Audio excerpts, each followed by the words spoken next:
Bonjour à tous. Nous sommes aujourd'hui sur le Mini Transat sur le stand des Pays de la Loire. On va réaliser une assiette entre ma cuisine, donc du restaurant Les Reflets à La Roche-sur-Yon, et la vaisselle en porcelaine d'huître, quelque part, de Philippe Gaborio de Alégina, donc qui va pouvoir expliquer un tout petit peu leur méthode, l'intérêt de leur vaisselle. Et on va réaliser une huître garnie d'un petit condiment kiwi assaisonné avec coriandre, ciboulette, avec un peu de moutarde de maison, une petite espuma type mayonnaise légère et une tuile croquante. Donc, bienvenue. Bonjour Nathan, Comment tu vas? très bien, Bon, ravi. prêt à cuisiner un petit peu et puis nous parler un peu de ta vaisselle? Ah oui, mais je vais surtout te regarder cuisiner Ah bah toi non, quand on va même. travailler ensemble. Mais je vais t'aider. Donc Philippe, quand on s'est rencontrés il y a quoi? C'était après Ouais, il y a quelques 5 ou 6 6, mois. ouais, cinq Ouais. six mois. Et avec un produit super intéressant et puis dans une démarche assez intéressante aussi. Et aujourd'hui, forcément, bah, vous allez découvrir pourquoi on a mis en valeur l'huître pour aller avec. Donc on va commencer tout de suite par la tuile. Donc c'est assez facile, c'est un peu comme une galette finalement. On va mélanger farine, eau et un petit peu d'huile. Hop, tac, tac, tac. C'est une recette très très simple. Sachez que les recettes, on peut les retrouver sur le site de la région Pays de la Loire, euh, dont on est sur le stand aujourd'hui au Mini Transat. Est-ce que pendant que je fais ça, tu veux déjà parler un petit peu d'Alégina, où vous êtes, ce que vous faites, comment Ah c'est? oui, bien sûr, avec plaisir. Le rapport avec l'huître, il est évident, il est sur la table, puisque il est sur la table avec ses coquilles d'huîtres, ici, avec ces huîtres qui sont disposées, mais euh, les huîtres, elles sont aussi dans cette matière, comme on le voit d'ailleurs avec cette petite pièce que Nathan à utiliser pour présenter ces échalotes. Alors c'est une nouveauté, c'est vendéen, c'est la première porcelaine vendéenne, c'est le début d'une tradition, hein, Ouais, c'est probablement ça. une tradition porcelainière vendéenne qui jusqu'à présent n'existait pas. Et la particularité, c'est que c'est une porcelaine de coquille d'huître. La Mhm. coquille d'huître, bien sûr après la consommation qui est un plaisir évidemment, mais plutôt que jeter cette enveloppe biominérale construite patiemment, hein, en 3 ou 4 ans par l'huître, eh bien nous récupérons ces coquilles, nous les récupérons auprès des ostréiculteurs, Mhm. auprès aussi très rapidement eh bien, des consommateurs, des amateurs, Ou les et restaurateurs. donc après des restaurateurs bien évidemment. Et puis cette matière qui aurait pu être un déchet, on lui évite au dernier moment d'être un déchet Mhm. et on en fait un coproduit et on le transforme dans une matière première qu'on va pouvoir utiliser dans la fabrication de produits superbes. C'est une porcelaine qui est très belle, je le dis sans aucune... je ne vende pas pour rien notre produit. C'est une porcelaine qui est très blanche, Mhm. qui est très transparente, qui est très fine, comme on le voit sur cette assiette que tu vas utiliser. On en est très fiers. Alors, la recette du plat que tu vas nous préparer, tout le monde va la voir. C'est ça. La recette de notre porcelaine aujourd'hui, elle est dans un Tu vas nous la coffre-fort. cacher, c'est ça. Elle est On ne trouvera pas tout sur le à fait site. secrète. Vous la trouverez pas, mais sachez que la coquille est le composant le plus présent, hein, dans cette porcelaine. C'est pas un peu de coquille d'huître qu'on rajoute dans une pâte à porcelaine qui fonctionnerait déjà. C'est véritablement un produit élaboré à partir de la coquille, transformé patiemment pour en faire ce beau matériau. Et c'est la première fois que notre matière se trouve en situation de valoriser le travail d'un chef. Et c'est un grand plaisir, une grande fierté pour moi. Puis il y a une vraie démarche derrière, et puis on a quand même ce côté presque anti-gaspi, matière renouvelable en fait, parce que Ah c'est quelque oui, chose qui n'est pas valorisé à la base. bah oui, tout à fait. Et c'est vrai que même pour nous, restaurateurs, aujourd'hui, on travaille beaucoup sur comme je dis, l'anti-gaspi, la valorisation des matières. On entend souvent les chefs, et puis moi-même, dire que rien ne se perd, on utilise Bien tout. sûr, bien sûr. Là, c'est vrai que ça nous permet d'aller vraiment jusqu'au bout Oui, oui. de la démarche, quoi. Ouais, tout à fait.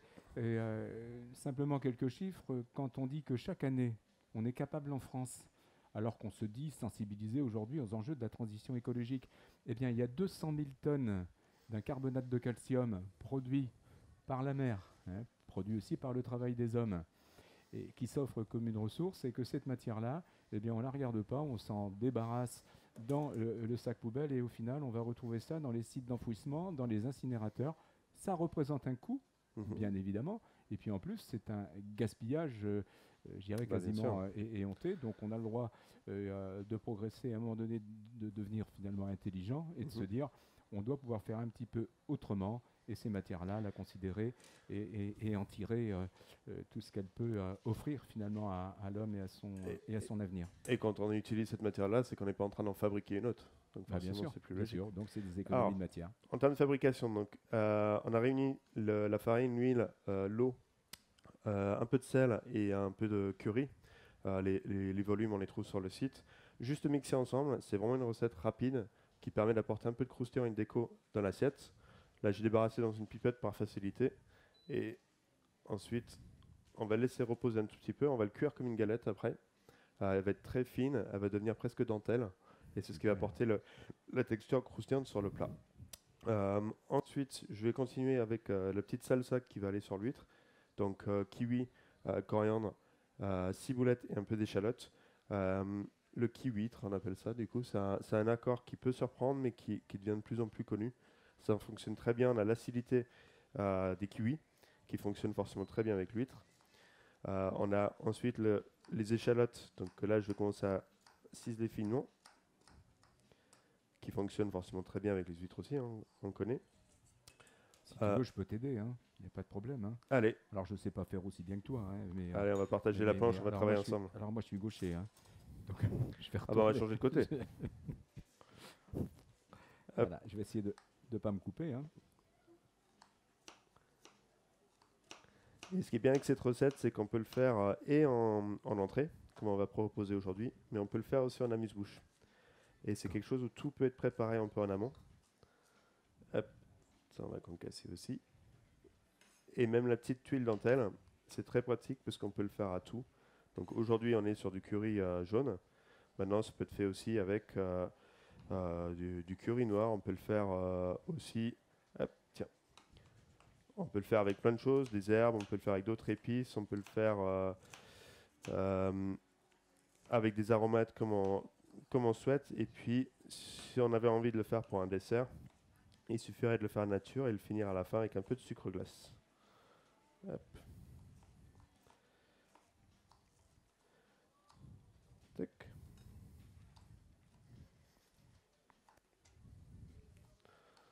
Là, c'est nickel. On va mettre tout ça dans la petite calotte. Ce qui est bien quand même, c'est de faire ces petits tartares un peu en amont. Ça permet quand même à ce que les jus tirent un tout petit peu et qu'on ait quelque chose qui dégage du parfum. Alors, ça, je vais l'éplucher et ensuite on va les tailler ensemble. On va venir juste couper finement la peau. On pourra prélever ensuite. Là, moi, je le fais toujours avec une cuillère. Je le coupe en deux, je le fais avec une cuillère. C'est pas bien de faire comme ça. Oh, il n'y a pas de mauvaise manière, hein, tant qu'on a le résultat qu'on souhaite. C'est toujours le résultat qui compte. Hop. Là, pour le premier, alors, ce que tu vas pouvoir faire, c'est le couper en fines tranches. Alors, le cœur, on ne va pas le garder. Et ensuite, on va le couper en lanière. Puis et en petits dés. D'accord. Tu as tout compris. Okay. Je vais pouvoir débaucher, je te laisse faire. Et du coup, ça fait combien de temps que vous faites cette vaisselle là-bas, cette porcelaine? Écoute, l'idée remonte à la fin de l'année 2016. C'est le moment où c'est toujours difficile à expliquer. On me posait encore la question hier. On dit, mais alors comment vous est venue l'idée? C'est en m'intéressant évidemment à la fois aux porcelaines et aux techniques de la céramique, et puis c'est aussi en étant particulièrement sensible à l'huître, j'irais en tant qu'un magnifique produit qui est élaboré patiemment, qui témoigne de la qualité française aussi, et puis en étant très sensible à cet enjeu du devenir de cette matière. Et je me souviens avoir lu un article un jour de presse qui parlait quasiment de ce scandale de cette matière qui n'était pas réemployée. Et l'article se terminait en disant: celui qui inventera une solution de recyclage qui soit à la hauteur de l'excellence de ses produits, eh bien, il aura fait œuvre utile. Et là, je me suis dit, mais il y a sûrement quelque chose à faire. Bah voilà. Et puis les idées, elles naissent comme ça. Puis quand on a un caractère un tempérament un peu têtu, un peu obstiné, bah finalement, on y va, quoi. Et c'est quand... alors, je dois dire tout de suite que ça me fait très plaisir d'être sur le stand de la région des Pays de la Loire, parce que la région des Pays de la Loire, il y a 5 ans, quand j'aurais parlé de ce projet-là, ils y ont cru tout de suite. D'accord. Et ils nous ont aidés. Ils nous ont aidés à financer des premières études en laboratoire. Et puis quand on a vu que pour inventer une porcelaine comme ça, il valait mieux être totalement novice, ne rien y connaître, parce que quand on connaît trop des procédés ancestraux, on a du mal à en sortir. C'est que ça, Et la on a région, des choses trop empiriques, on voilà. en fait comme on faisait depuis longtemps. Et donc, quand des premiers résultats de labo nous ont dit, écoutez, on pense que c'est pas possible, ça a été pour nous un élément de motivation supplémentaire. C'est Voilà. peut-être pour ça qu'on s'entend bien. J'ai un peu cette philosophie-là qu'il faut essayer, peut-être se tromper et recommencer, Bah, bien que sûr. d'avoir une recette sûr, toute faite. bien Et, sûr. Et donc, on a monté notre propre laboratoire. D'abord, on a créé l'entreprise à l'été 2018. Alors, je ne suis pas tout seul, hein. J'ai un ami céramiste qui est un copain d'enfance qui nous a rejoint dans le projet. Et puis également un industriel, Thierry Didelon, qui d'emblée a cru dans ce projet. C'est quelqu'un qui, comme je le suis, est motivé par des projets qui ont un fort impact sur le plan environnemental. Il a aussi cru dans ce projet. Donc on a conjugué à la fois l'imagination de Dominique Girardot, mon ami céramiste, la capacité industrielle de Thierry, et puis je dirais pour ce qui me concerne, à la fois l'intuition et l'envie d'aller sur des projets qui finalement motivent, qui peuvent être un peu troublants au départ, parce qu'on se dit mais ça va jamais marcher. On a monté le labo, on a recruté un ingénieur chimiste, on s'est mis au travail et au bout de 2 ans, ça a commencé à marcher. donc il a quand même fallu 2 ans avant d'avoir quelque chose qui... 2 ans de recherche, 2 ans de mise au point, et puis ça nous ramène à l'été 2020. La première assiette, elle est sortie de notre petit four, un petit four électrique qui s'appelle Eugénie, et qui a enfanté la première assiette, la première porcelaine vendéenne. Et là, on s'est dit, bon, c'est bien, ça marche. Maintenant, il faut qu'on ait une porcelaine qui soit vraiment très différenciante. Il ne suffit pas de dire il y a une ressource renouvelable. Il faut aussi que la porcelaine soit magnifique. Il faut que ça soit de qualité, il faut que ça soit beau. Donc on a fait tous les ajustements pour qu'effectivement on ait une porcelaine qui soit très blanche, comme on le voit sur ces assiettes, mais qui en même temps soit transparente. C'est ça, c'est qu'il y a une très grande transparence. Elle conjugue et la blancheur et la transparence. Donc la transparence, c'est parce qu'on a réussi à fabriquer du verre finalement à l'intérieur de cette matière. Donc c'est évidemment un processus qui doit être très précis pour qu'effectivement ça puisse fonctionner. Et puis on a proposé à des porcelainiers, je dirais traditionnels, de tester notre matière. Et ce qui nous a aussi permis de faire les ajustements pour faire que cette porcelaine, cette barbotine, alors on l'utilise nous, quand je dis traditionnelle. Alors du coup, parce que je pense que tout le monde ne connaît pas, sans nous donner la recette précise, quelles sont les étapes entre on a mangé l'huître, on vous a fourni l'huître sans la noix et la vaisselle à la fin, sans donner les quantités et les secrets. Bien sûr. Alors déjà, l'huître, nous, la coquille, on souhaite la récupérer au plus près de là où elle est produite, c'est-à-dire chez l'ostréiculteur et sitôt après la consommation, que ce soit chez le particulier ou chez le restaurateur. C'est ce qui nous permet d'avoir la matière qui va être la plus propre possible dès son origine. Donc un des volets de notre entreprise Allegina, c'est de développer évidemment cet approvisionnement en matières premières.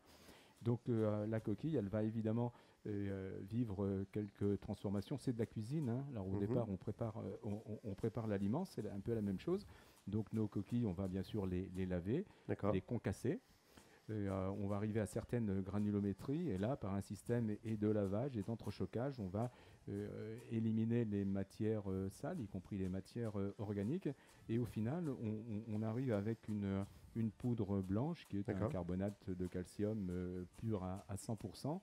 Et là, on obtient notre matière première. Ça, c'est la matière première qui, elle, ensuite, va être considérée donc, comme un minéral et qui va pouvoir être transformée pour aboutir à ce qu'on appelle une barbotine, c'est-à-dire une pâte très, très fluide qui va pouvoir être coulée dans des moules. Ce sont des moules en plâtre que l'on fabrique. Quand on veut faire un objet comme celui-là, on va d'abord créer un modèle. Alors le modèle, on va d'ailleurs le faire un petit peu plus grand parce qu'à la cuisson, la porcelaine, elle se réduit. Donc on va faire un modèle un petit peu un petit peu plus grand. À partir de ce modèle, on va fabriquer un moule en plâtre. D'accord. Donc un moule qui pourrait être en 2, 3, 4 parties selon la difficulté de la pièce. Et puis quand le moule a été réalisé, on fait les premiers essais. Alors, on va utiliser notre barbotine qui est comme une crème, tu vois, c'est un peu comme une crème anglaise par exemple, hein, et qu'on va pouvoir couler dans le moule.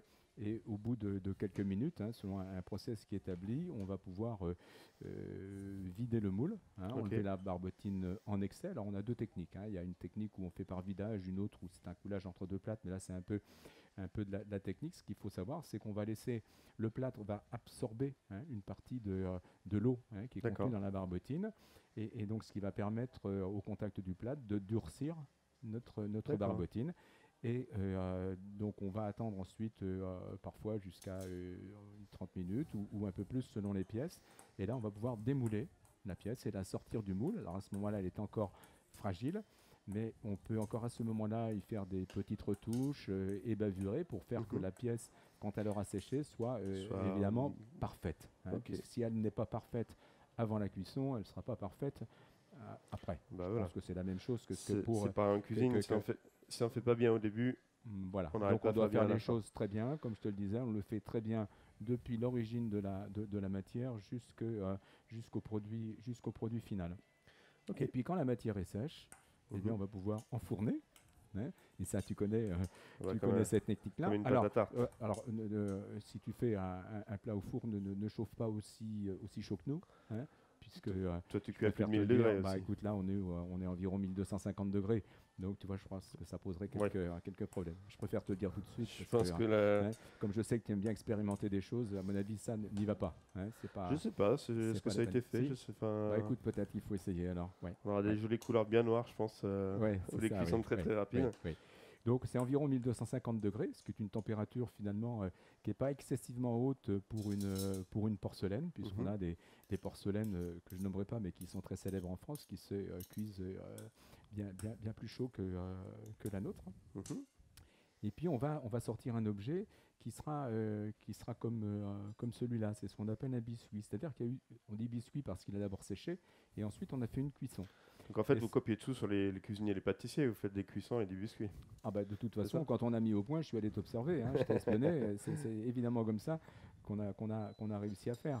Hein. Donc ça, c'est une première étape de la cuisson. Ça peut rester comme ça, on peut tout à fait commercialiser, utiliser ces matières qui ont été cuites qu'une seule fois. On le voit sur cette pièce, on le voit aussi sur celle-ci. Alors ça, c'est une huître en huître. Hein, donc ça nous amusait. C'est très joli. Ça nous amusait, c'est très léger aussi.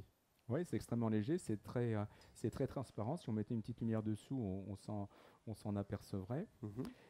Et puis ensuite, on peut faire une autre opération qui est l'émaillage. Hein, c'est ce qu'on voit sur cette assiette qui est émaillée. Et notre émail, c'est un émail de coquille d'huître. Donc on est toujours sur au bout de la réflexion. Voilà, donc on repasse une nouvelle fois en cuisson, hein, pour l'émaillage. Et puis on peut également ensuite refaire un autre passage en cuisson pour faire l'estampillage, c'est-à-dire indiquer sur le produit la marque, hein, évidemment, puisqu'il est important que la personne qui va utiliser cette vaisselle sache qu'effectivement c'est une porcelaine de coquille d'huître, et que c'est de la façon.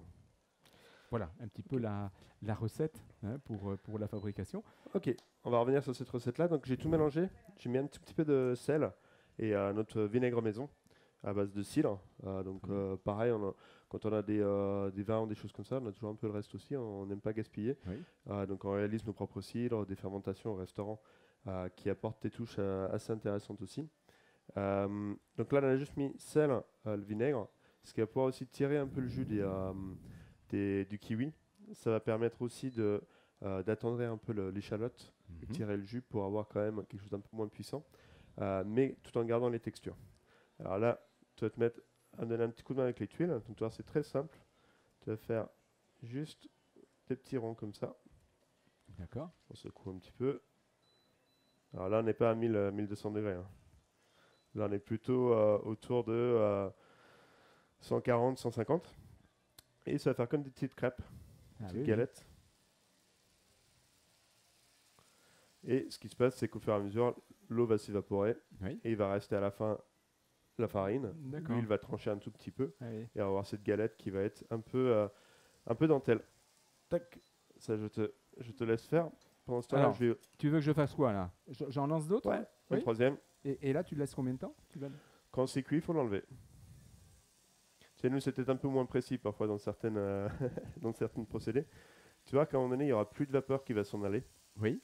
Et à partir du moment qu'il n'y a plus de vapeur, bah, c'est qu'il ne reste plus que la farine et l'huile. Et avec la petite spatule. D'accord, je vais Hop. tout simplement la décoller. Donc là, pour D'accord. l'instant, c'est trop tôt. C'est trop tôt, oui.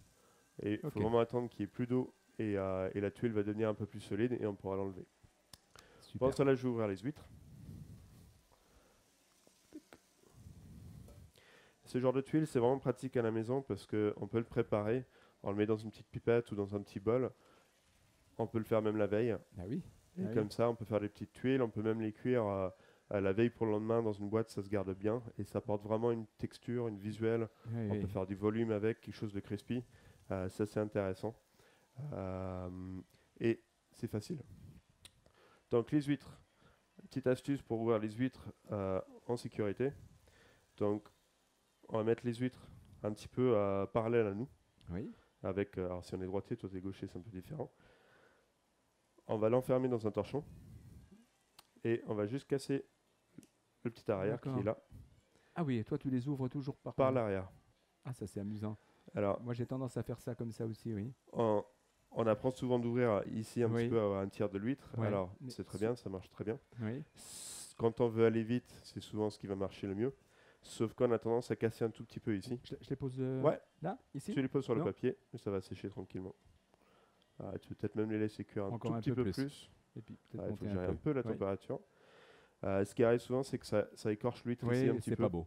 Et c'est pas beau. présentable. Ça oui. change rien au goût. Hein. Oui. Mais c'est vrai que nous, au restaurant, quand on présente des huîtres et que c'est garni à l'intérieur, j'aime bien avoir une huître qui soit Et entière. toi, je faisais pas ça et tu as raison parce que moi, parfois, je bute un petit peu là-dessus et ça empêche un peu le. Voilà. Et c'est bien. ce qu'il faut ensuite, c'est vraiment d'aller sur la jointure. Il n'y a jamais besoin de forcer ou rarement besoin de forcer. Et le fait d'être dans un torchon comme ça, c'est-à-dire qu'on a très peu de risques Oui. de se blesser. Si le couteau il glisse, on va aller soit dans, oui. dans le torchon, soit sur la planche qui est en dessous. Ok. Alors on va baisser un tout petit peu quand on voit que ça colore. Et ensuite, on insère juste la pointe du couteau dans l'huître. Et on fait un petit va-et-vient. Donc on y va fermement, mais sans Oui. forcer. Quand le bras commence à trembler, c'est que c'est trop fort. Et ensuite, on donne un tout petit quart de tour. Il faut bien attendre que le couteau soit rentré avant de donner le quart de tour pour éviter de casser la pointe. D'accord. Souvent, quand on casse les pointes de couteau, c'est qu'on a tourné trop tôt. Et malgré tout, l'huître, c'est assez costaud quand même comme matière. Et ça casse le couteau. Là, pour cette recette-là, on va garder l'eau. On va la filtrer. Et ça va nous servir pour faire une petite émulsion après, une petite mousse. Hop. Les huîtres, je vais les mettre là pour l'instant. Et pour la recette, on va en mettre 4 ou 5. Tu en veux combien de tuiles? On peut en faire une bonne dizaine.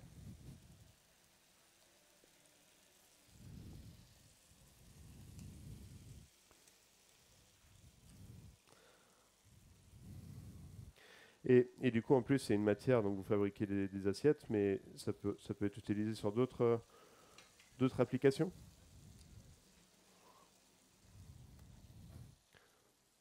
Tu es concentré sur les tuiles. Oui, je suis là-dessus, excuse-moi. Tu m'as Il faut posé être une question. multitâche en cuisine. Cette matière peut servir autre chose que des assiettes. Oui, bien sûr, bien sûr. Alors effectivement, bon, l'expression la plus, la plus agréable et celle par laquelle on a commencé, c'est effectivement sur les assiettes, mais on a aussi travaillé sur des prototypages de bijoux, hein, avec un client qui souhaitait lancer une nouvelle gamme avec une matière inspirée par la nature, en tout cas inspirée par la mer, et puis avec une dimension de ressources renouvelables, hein, mais qui était aussi attirée évidemment par la blancheur et la transparence de nos produits. On travaille aussi aujourd'hui avec des gens qui sont plutôt dans la décoration, qui sont aussi intéressés par cette matière.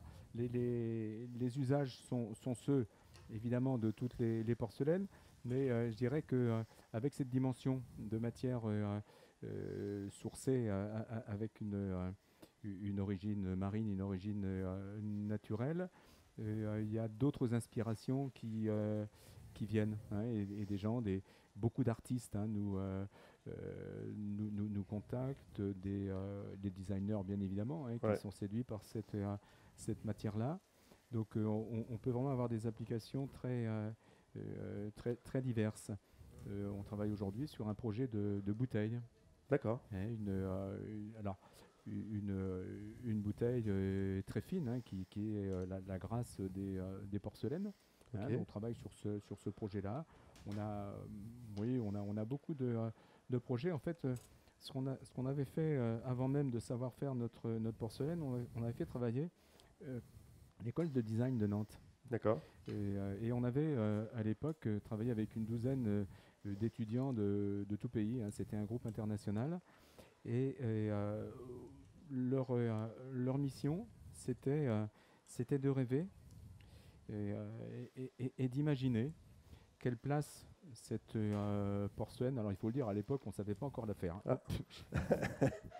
Oui, c'est pas mal. Ah, le bouchon, il n'a pas tenu, hein. Il n'y a pas de mauvais matériel, hein. Il y a que des mauvais ouvriers, hein. Ah oui, écoute, je suis désolé, hein. Et du coup, oui. Et donc, l'idée, c'était essayer d'imaginer, à partir d'une matière aussi belle et avec cette origine marine, dans quel produit de votre quotidien vous aimeriez retrouver cette matière. Et il nous avait ouvert sur beaucoup de perspectives. D'accord. Et ce qui est amusant, c'est qu'aujourd'hui, on constate que le marché, c'est-à-dire ceux qui nous sollicitent, eh bien, c'est dans ces gammes de produits. Alors pour le moment, on est au stade du prototypage, hein, puisque l'entreprise, je te le disais, a été créée il y a 3 ans. On a passé 2 années en recherche et développement. Aujourd'hui, on passe à un stade de production, on va dire, semi-industrielle, hein. Aujourd'hui, quand on fait une tournée de barbotine, on en fait 10 ou 15 litres. Il faut D'accord. qu'on multiplie par 10 et puis très vite par 100. Voilà. Et puis dans quelques années, si les choses se passent telles qu'on le souhaite, qu'on l'espère et qu'on le prévoit, et bien passer encore à des capacités beaucoup plus importantes. Donc D'accord. aujourd'hui, on a des petites quantités de matière. Ça nous permet de faire toutes les études de prototypage dont je parle. Tous ces produits qu'on a ici sur ta table, eh bien, ce sont des produits que nous avons créés soit de notre initiative, soit sur proposition de clients. Et donc, on fait des études de prototypage. Et ça, on a suffisamment de matière pour le faire. Et puis, évidemment, les prototypages vont se traduire par des commandes. Voilà. Et là, on est capable de fabriquer des séries d'assiettes. Et pour le moment, on l'a fait pour des chefs. Mais on est aujourd'hui sollicité. On travaille sur des projets avec des niveaux de production beaucoup plus élevés. D'accord. Toujours aujourd'hui plutôt sur du haut de gamme, mais dans des productions, comme je te le dis, qui sont très diverses. Et pour cela, on fait monter en capacité notre atelier. Donc on est en train de créer aujourd'hui, à côté de La Roche-sur-Yon, eh bien, un véritable atelier de fabrication de pâte à porcelaine, mais également de fabrication d'objets. Hein, D'objets aussi, ouais. Donc c'est un métier, évidemment, que l'on apprend. Je continue à les mettre ici ou tu veux Ouais, mettre après je une pense que autre, c'est bon, hein. On va en avoir assez. On va arrêter. Ouais. Ok.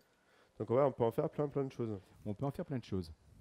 Alors, donc les huîtres sont ouvertes, je les ai enlevées de leur coquille. Et là, on va commencer l'émulsion. Donc on a pu voir que j'ai gardé l'eau des huîtres que j'ai mis dans ce bac, qui va me servir d'assaisonnement pour l'émulsion. Une petite mousse qui va être servie avec le plat. Ce qui va me permettre de ne pas forcément rajouter de sel ou d'en rajouter très peu. C'est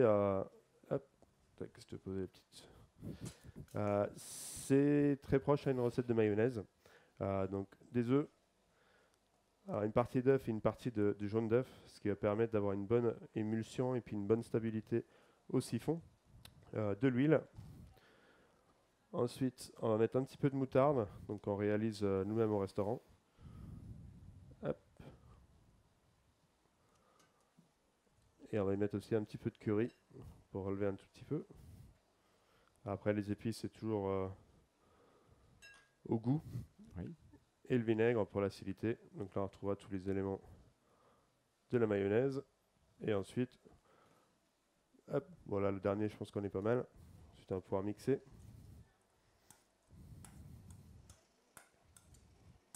Voilà. Donc là, je l'éteins peut-être maintenant. Ouais, le bouton, voilà, Voilà. nickel.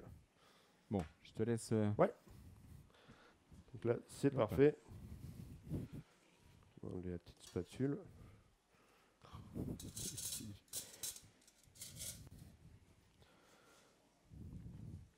Alors, cette émulsion-là gagne quand même à être faite la veille et le reposer. Donc, j'en ai préparé un petit peu avant, mais pour bien montrer les textures. Et encore une fois, c'est des choses où lorsqu'on reçoit, c'est pratique. C'est des choses qui ont du goût, qui changent un tout petit peu, qui malgré tout prennent pas beaucoup de temps. Parce que quand on reçoit, c'est ça, c'est le temps en amont. Pas forcément beaucoup de vaisselle non plus. Et quand la vaisselle, on peut le faire la veille de recevoir, c'est quand même plus pratique que d'avoir et à préparer, et ensuite à faire la vaisselle, et ensuite à recevoir. On est bien d'accord. C'est pas toujours simple. On est bien d'accord. Partager le plaisir de nos C'est autres. ça.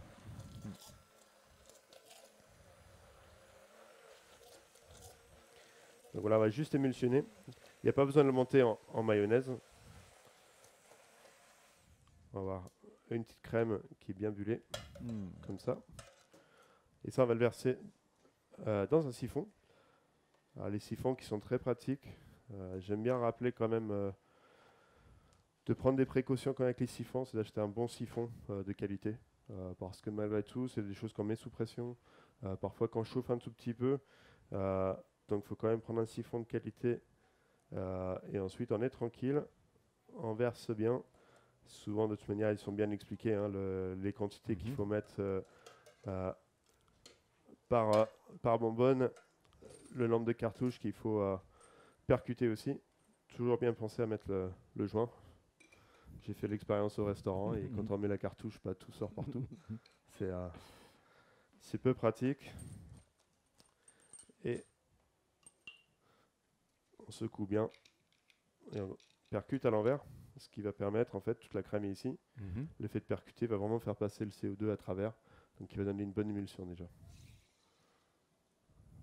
Alors, on secoue bien et généralement on laisse 10-15 minutes pour que l'ensemble se charge. Alors là, pour le coup, hop, la magie de la... Oh, c'est formidable. Voilà, du direct. Et on va passer au dressage. Donc, voilà tous nos éléments. Donc, bien sûr, les huîtres, le petit concassé kiwi, coriandre avec un peu de ciboulette et échalote, notre siphon, des tuiles et une très belle assiette. Normalement, ça devrait être facile pour faire quelque chose de joli. Ce qu'on va faire, c'est qu'on va faire un fond. Même pas, on va changer. C'est la première fois que je dresse là-dedans et c'est très joli. Ça me donne plein d'idées. C'est superbe. Oh, quelle technique. On va faire une petite quenelle comme ça. Ensuite, les huîtres. Alors, on peut ébarber les huîtres. C'est-à-dire que si on ébarbe, on enlève la partie noire. Je trouve ça dommage parce que c'est quand même très bon aussi. Certes, c'est moins joli, mais juste le fait de replier l'huître en deux fait qu'on a la noix qui est visible. Donc, on a l'esthétique et on a tout l'huître. Et ce qu'on va faire, c'est qu'on va en poser 5 en ligne.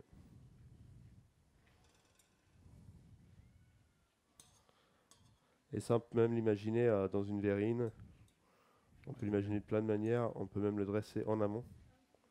Hop. Donc là, on a les 5 huîtres. Oh, c'est beau.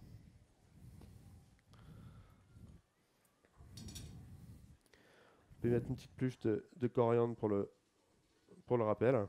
Je sais que toi, tu aimes bien le coriandre en plus. Ah oui, j'adore. Tu m'en as parlé quand tu es venu manger au restaurant. C'est la première fois que tu fais cette recette ? Alors, le kiwi-huître, c'est quelque chose que j'aime beaucoup. C'est quelque chose qu'on sert souvent en amuse-bouche, parce que c'est un accord qui est un peu différent. Et les huîtres, c'est pas au goût de tout le monde. Tout le monde n'aime pas ça. Mais quand on a un joli tartare de fruits ou quelque chose un peu acidulé avec, souvent les gens ils testent en disant bon, bah, je vais goûter quand même pour voir. Et ça permet de faire parfois aimer l'huître aux gens qui sont un petit peu réticents au début. Alors, les petites tuiles pour le croustillant et le volume. Voilà, on a quelque chose de vraiment très très joli. Hein. On dirait presque du corail ou quelque chose comme ça. Voilà. Bon, tu es content de ton apprenti alors? Je Ça pense va, que hein? si jamais la porcelaine ça fonctionne pas, je te prends au restaurant. Ah bah, c'est vraiment gentil. Mais Oui, oui. je m'inquiète pas pour toi. La petite espuma est à côté, donc il faudra mettre au dernier moment si on reçoit. Puis là, on a quelques petits micro-végétaux qui vont apporter le côté un petit peu oignon nouveau pour complémenter et rappeler les échalotes qui sont dedans.